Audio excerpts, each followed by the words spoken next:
साथियों, आप देख रहे हैं बिहार समाचार, जहां आपको मिलती है बिहार की दिन भर की ताजा और बड़ी खबरें। आज की पहली खबर, 2 फरवरी से शुरू होगा बिहार विधानमंडल का बजट सत्र। सीएम नीतीश कुमार की अध्यक्षता में आज नए साल की पहली कैबिनेट की बैठक हुई, जिसमें 43 एजेंडों पर मुहर लगी है। बाण सागर समझौते के तहत बिहार और झारखंड के बीच पानी के बंटवारे पर फैसला हुआ है। अब सोन नदी का बिहार को 5.75 मिलियन एकड़ फीट पानी, जबकि झारखंड को 2 मिलियन एकड़ फीट पानी मिलेगा। इसके साथ ही यह फैसला किया गया है कि 2 फरवरी से 27 तक बजट सत्र चलेगा। मुंबई में बिहार भवन बनाने का भी फैसला किया गया है।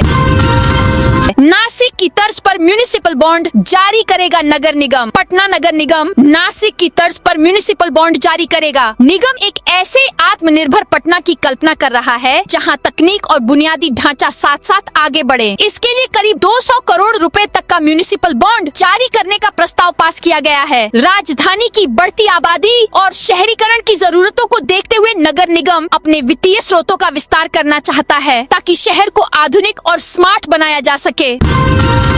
मुस्लिम परिवार ने शिवलिंग के लिए दान की जमीन। यहाँ कोई नहीं पूछता कि आप हिंदू हैं या मुसलमान, सभी को बराबर मिल रहा सम्मान। इस शिवलिंग के बनने से नुकसान कहाँ है? चाहे हिंदू हो या मुस्लिम, सभी को इसका फायदा मिल रहा है। क्या मुस्लिम परिवार यहाँ नहीं जी सकता? क्या हमें अधिकार नहीं है? कोई देवता बांटे हुए नहीं है। एक ही कलम से राम लिखा जाता है और एक ही कलम से रहीम। फर्क सिर्फ जय और जबर का है। हिंदू मुस्लिम ये सब लोगों की सोच है। हम सभी इंसान हैं। रेलवे से एनओसी नहीं, मेट्रो टनल का निर्माण रुका। पटना मेट्रो एलिवेटेड कॉरिडोर शुरू करने के बाद अब अंडरग्राउंड स्टेशन चालू करने की तैयारी में है, मगर रेलवे से एनओसी नहीं मिलने के कारण टनल का निर्माण कार्य रुका हुआ है। राजेंद्र नगर स्टेशन के पास पटरी और टर्मिनल के नीचे से टनल बनाने के लिए रेलवे से मंजूरी लेनी है। मुंबई पुणे एक्सप्रेसवे की तरह बिहार में हाईवे बनेंगे। नीतीश सरकार बिहार में हाईवे के बाद अब एक्सप्रेसवे का नया नेटवर्क तैयार करेगी। ये एक्सप्रेसवे राज्य सरकार के होंगे। शुरुआत में 5 नए एक्सप्रेसवे का निर्माण किया जाएगा। इसका प्रपोजल तैयार कर सीएम के पास भेजा गया है। वहां से स्वीकृति मिलते ही इसके अलाइनमेंट और डीपीआर बनाने की प्रक्रिया शुरू हो जाएगी। तेज प्रताप यादव का एनडीए में स्वागत है। मकर संक्रांति के मौके पर बिहार के उप मुख्यमंत्री विजय सिन्हा ने आज अपने आवास पर दही चूड़ा भोज रखा। इसमें केंद्रीय मंत्री जीतन राम मांझी के बेटे संतोष मांझी ने तेज प्रताप को एनडीए में शामिल होने का ऑफर दे दिया। उन्होंने कहा कि वो हमारे साथ आते हैं तो उनका स्वागत है। विजय सिन्हा ने खुद अपने हाथों से दही चूड़ा परोसा। इस दौरान विजय सिन्हा डिप्टी सीएम सम्राट चौधरी को अपने हाथों से मिठाई खिलाई।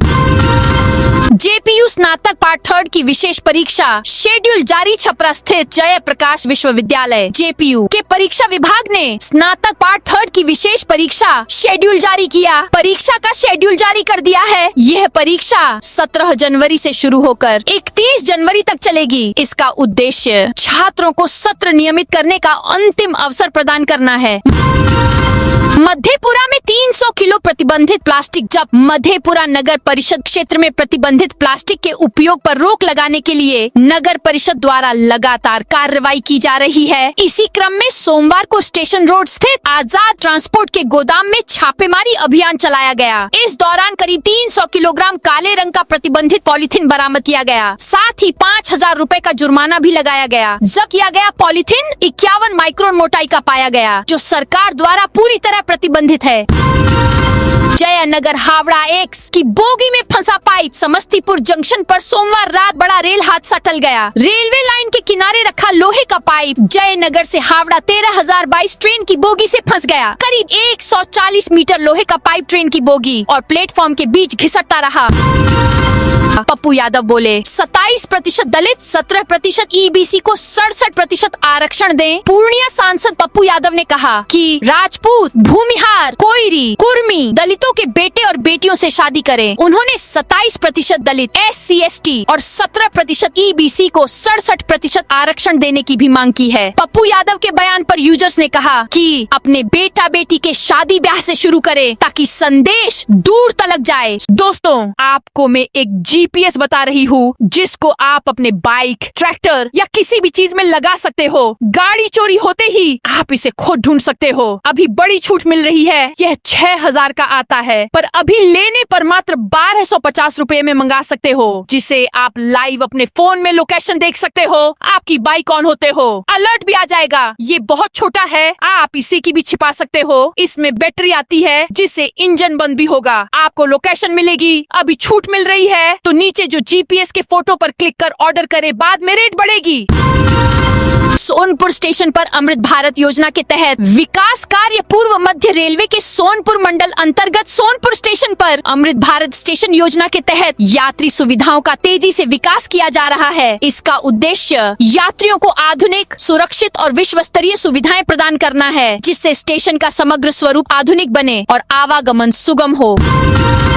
कैमूर में वन भूमि की अवैध बिक्री। कैमूर के भगवानपुर अंचल में वन विभाग की 62.5 डिसमिल भूमि की अवैध बिक्री का मामला सामने आया है। यह भूमि कैमूर वन्य जीव अभयारण्य क्षेत्र की अधिसूचित जमीन है। में वर्तमान डीएफओ संजीव रंजन ने जिला अधिकारी से जांच और दोषी अधिकारियों पर कार्रवाई की मांग की है।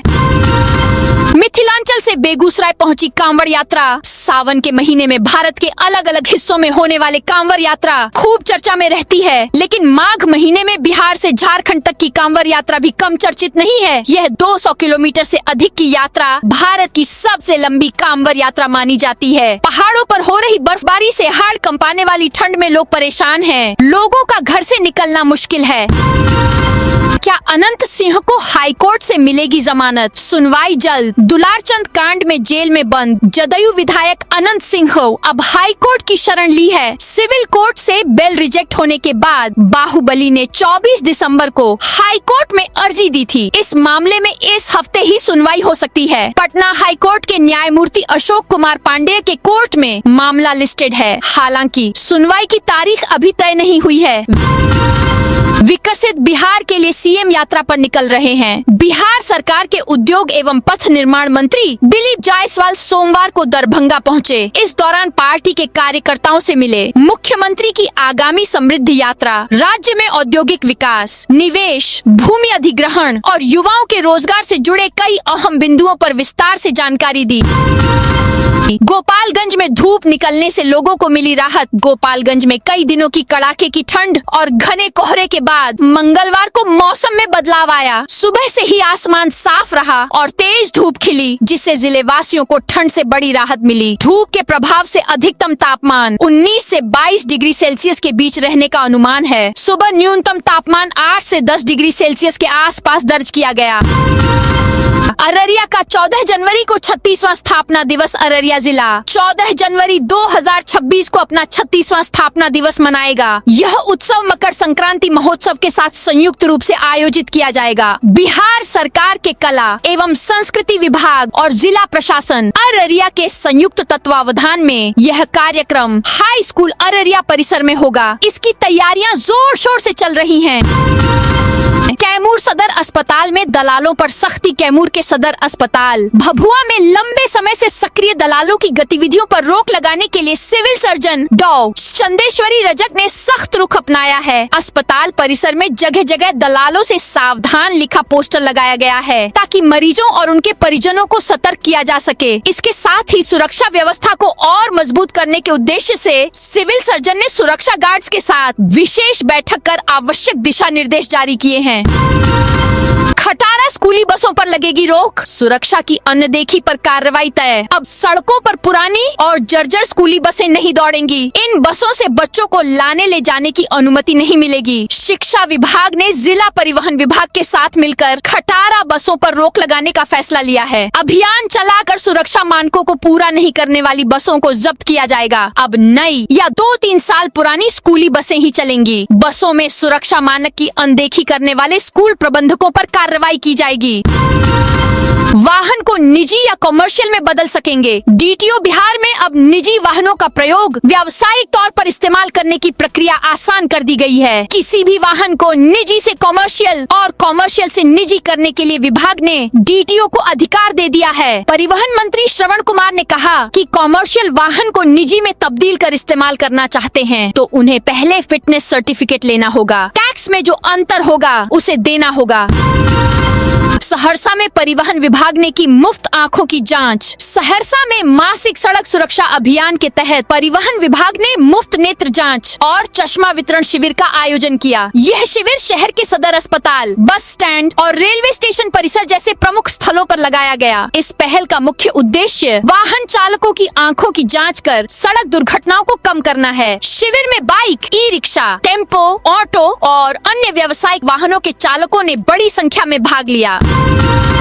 मुख्यमंत्री नीतीश कुमार 19 जनवरी को सीतामढ़ी दौरे पर। बिहार के मुख्यमंत्री नीतीश कुमार 19 जनवरी को सीतामढ़ी जिले का दौरा करेंगे। इस वर्ष सीतामढ़ी में यह उनका पहला दौरा होगा। मुख्यमंत्री के प्रस्तावित कार्यक्रम को लेकर जिला प्रशासन सक्रिय हो गया है और तैयारियों को अंतिम रूप दिया जा रहा है। मधुबनी में 4 दिन का सांसद खेल महोत्सव। मधुबनी शहर के वॉटसन +2 हाई स्कूल के मैदान में 14 जनवरी बुधवार से 4 दिवसीय सांसद खेल महोत्सव का आयोजन किया जाएगा।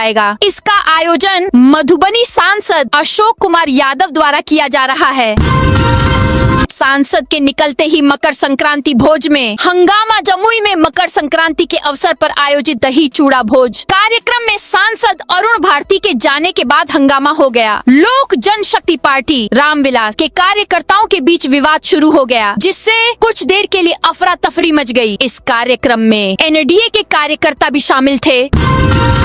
मुख्यमंत्री के प्रस्तावित दौरे को लेकर प्रशासनिक तैयारियां तेज। बिहार के सीएम नीतीश कुमार मकर संक्रांति के बाद 16 जनवरी से यात्रा पर निकलने वाले हैं। विधानसभा चुनाव 2025 में बड़ी जीत के बाद जनता से मिलेंगे और विकास कार्यों की समीक्षा करेंगे। समृद्धि यात्रा कुल 4 चरणों में संपन्न होगी। यात्रा का पहला चरण 16 जनवरी से 24 जनवरी तक चलेगा, जिसमें मुख्यमंत्री पश्चिमी चंपारण से यात्रा प्रारंभ कर वैशाली में इसका समापन करेंगे। दूसरा चरण 27 जनवरी से शुरू होकर 9 फरवरी को कटिहार में समाप्त होगा। तीसरे चरण की यात्रा 11 फरवरी से शुरू होकर 3 मार्च को पूर्ण होगी। को भागलपुर से प्रारंभ होकर 23 फरवरी को बक्सर में समाप्त होगी।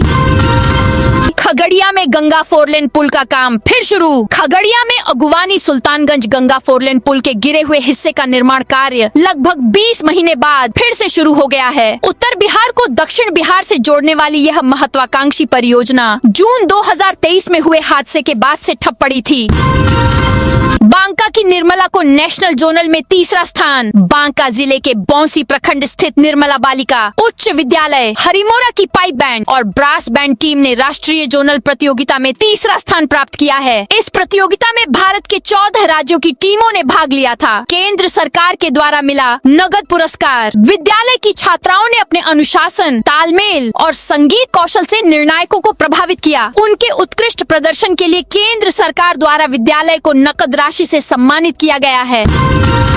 कुंडवा चैनपुर पुलिस ने मवेशियों को कराया मुक्त। मोतिहारी में कुंडवा चैनपुर पुलिस ने पशु तस्करी के खिलाफ बड़ी कार्रवाई की है। थाना अध्यक्ष सुनील कुमार के नेतृत्व में पुलिस ने तस्करी के लिए ले जाए जा रहे मवेशियों को तस्करों के चंगुल से मुक्त कराया। हालांकि अंधेरे का फायदा उठाकर तस्कर मौके से फरार होने में सफल रहे। पुलिस ने इस कार्रवाई को एक बड़ी सफलता बताया है। दरभंगा राज की महारानी के अंतिम संस्कार से पहले हाथापाई दरभंगा राज परिवार की अंतिम महारानी काम सुंदरी देवी का सोमवार को निधन हो गया। 96 साल की उम्र में राज्य परिवार के कल्याणी निवास में अंतिम सांस ली। महारानी का अंतिम संस्कार राज्य परिसर में पारंपरिक विधि विधान से किया गया। अंतिम यात्रा में बड़ी संख्या में लोग शामिल हुए। राजगीर में 14 जनवरी से 7 दिवसीय मकर मेला। ऐतिहासिक राजगीर नगरी में 14 जनवरी से शुरू हो रहे मकर मेले में इस बार पशुपालकों के लिए एक विशेष आकर्षण का केंद्र होगा। समापन दिवस पर 20 जनवरी को पशुपालन विभाग की ओर से आयोजित की जा रही दुधारू पशु प्रदर्शनी न केवल मेले की शोभा बढ़ाएगी, बल्कि जिले के मेहनती पशुपालकों को प्रोत्साहन देने का एक सार्थक प्रयास भी साबित होगी। समस्तीपुर में गायिका स्वाति मिश्रा की गीतों से सजेगी महफिल। समस्तीपुर में सोमवार को 3 दिवसीय राजकीय विद्यापति महोत्सव का शुभारंभ हुआ। उद्घाटन केंद्रीय कृषि किसान कल्याण राज्य मंत्री रामनाथ ठाकुर, बिहार सरकार के मंत्री विजय कुमार चौधरी ने संयुक्त रूप से दीप जलाकर किया। कार्यक्रम का आयोजन कला संस्कृति एवं युवा विभाग और जिला प्रशासन की ओर से किया जा रहा है। नालंदा में 10 लाख लीटर दूध 100 टन दही की व्यवस्था। मकर संक्रांति के पावन पर्व को देखते हुए नालंदा डेयरी की ओर से व्यापक तैयारियां की हैं। त्योहार के दौरान उपभोक्ताओं की सुविधा के लिए डेयरी प्रशासन ने 10 लाख लीटर दूध और 100 टन दही की व्यवस्था की है। डेयरी के मुख्य कार्यकारी अधिकारी अरविंद कुमार सिन्हा ने बताया कि मकर संक्रांति पर भारी मांग को देखते हुए डेयरी ने पूरी तैयारी कर ली है। हमने सुनिश्चित किया है कि सुधा डेयरी के सभी काउंटरों पर पर्याप्त मात्रा में दूध दही उपलब्ध हो जाए। किशनगंज में डालमिया सीमेंट लगाएगी। ग्राइंडिंग यूनिट किशनगंज जिले के ठाकुरगंज क्षेत्र में जल्द ही एक मॉडर्न सीमेंट ग्राइंडिंग यूनिट का शुभारंभ होने जा रहा है। Dalmia cement north east limited ने गोत्रा मौजा में इस महत्वाकांक्षी प्रोजेक्ट के लिए TOR यानी पर्यावरण मंजूरी हेतु आवेदन कर दिया है। यह प्लांट न केवल क्षेत्रीय अर्थव्यवस्था को नई गति देगा बल्कि उत्तर पूर्व भारत और पूर्वी भारत के तेजी से बढ़ते इंफ्रास्ट्रक्चर विकास की जरूरतों को पूरा करने में महत्वपूर्ण भूमिका निभाएगा। हावड़ा जोधपुर एक्सप्रेस से सोना लूट मामले में कार्रवाई तेज। हावड़ा जोधपुर एक्सप्रेस में रेल यात्री से सोना लूट मामले में आरोपी GRP के पुलिस कर्मियों के ऊपर कानूनी सख्ती बढ़ती जा रही है। गयाजी रेल थाना क्षेत्र से जुड़े इस हाई प्रोफाइल कांड में फरार चल रहे रेल पुलिस के 4 सिपाहियों और 2 सिविलियन के खिलाफ रेल कोर्ट ने गिरफ्तारी वारंट जारी कर दिया है। वारंट जारी होते ही मामले में कार्रवाई की रफ्तार और तेज हो गई है।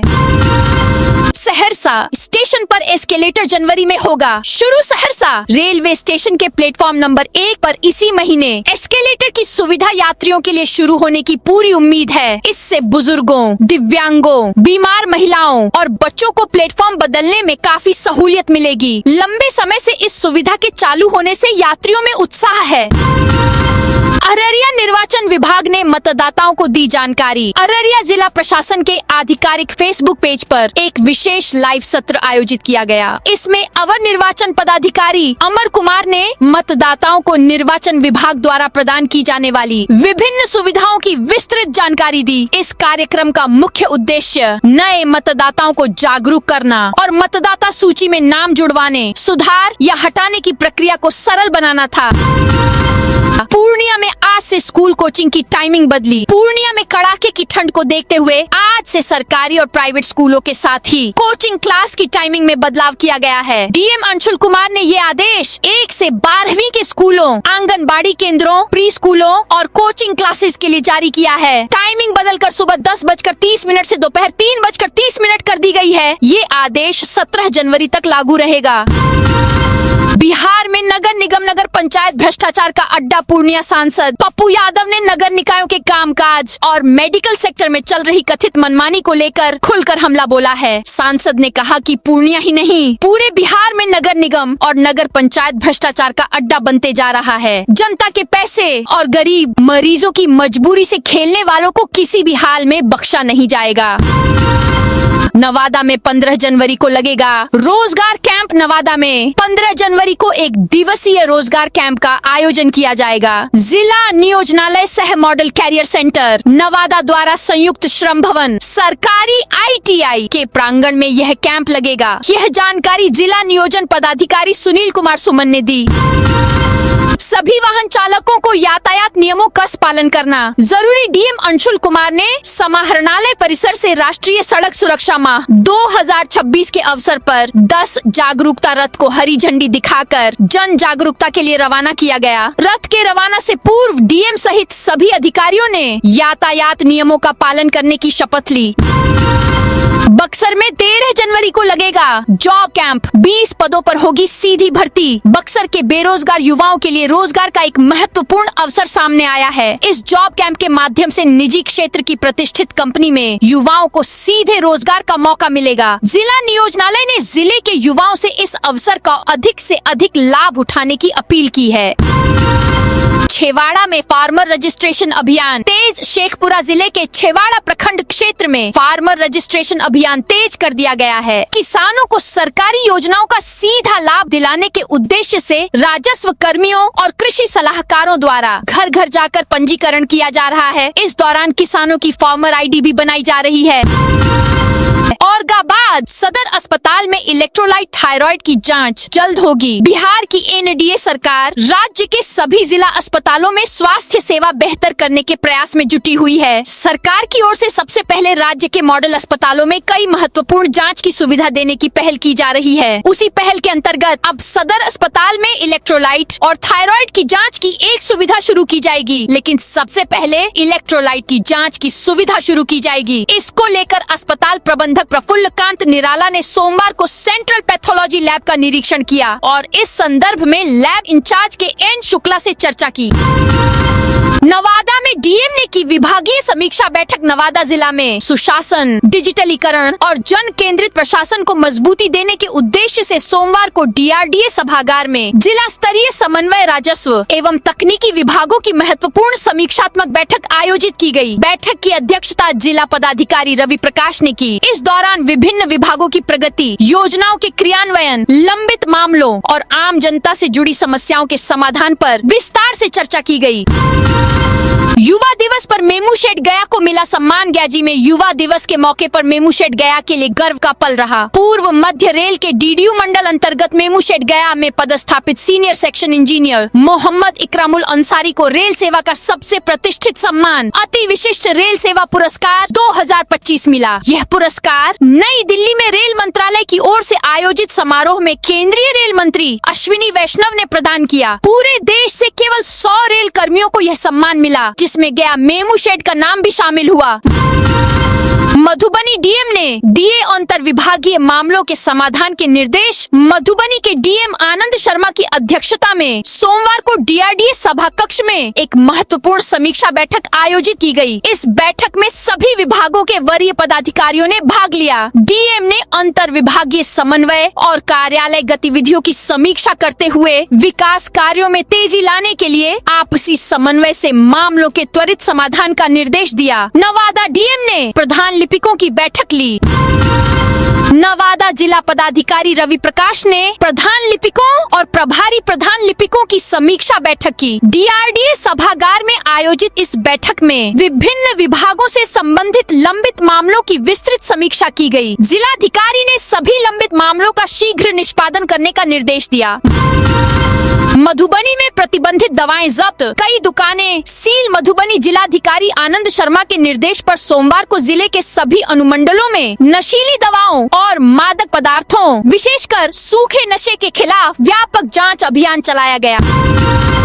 सीएम नीतीश बोले, ईमानदारी और सख्ती से काम करें। पुलिस अधिकारी मुख्यमंत्री नीतीश कुमार ने सोमवार को सरदार पटेल भवन स्थित बिहार पुलिस ऑडिटोरियम में राज्य स्तरीय पुलिस सम्मेलन 2026 का शुभारंभ किया। मुख्यमंत्री ने मद्य निषेध एवं राज्य स्वापक नियंत्रण ब्यूरो और पृथक साइबर अपराध और सुरक्षा इकाई की भी औपचारिक शुरुआत की। प्रियंका गांधी के जन्मदिन पर पप्पू यादव ने किया रक्तदान। कांग्रेस की राष्ट्रीय महासचिव प्रियंका गांधी के जन्मदिन के मौके पर पूर्णिया से निर्दलीय सांसद पप्पू यादव की ओर से रक्तदान शिविर लगाया गया। ये रक्तदान शिविर जेल रोड स्थित सांसद कार्यालय अर्जुन भवन में आयोजित हुआ। शिविर की शुरुआत खुद सांसद पप्पू यादव ने ब्लड डोनेट कर किया। इसके बाद बड़ी संख्या में उनके समर्थकों और कार्यकर्ताओं ने भी रक्तदान किया। तो दोस्तों, ये थी आज बिहार की दिन भर की ताजा और बड़ी खबरें। अब कल मिलते हैं नई खबरों के साथ।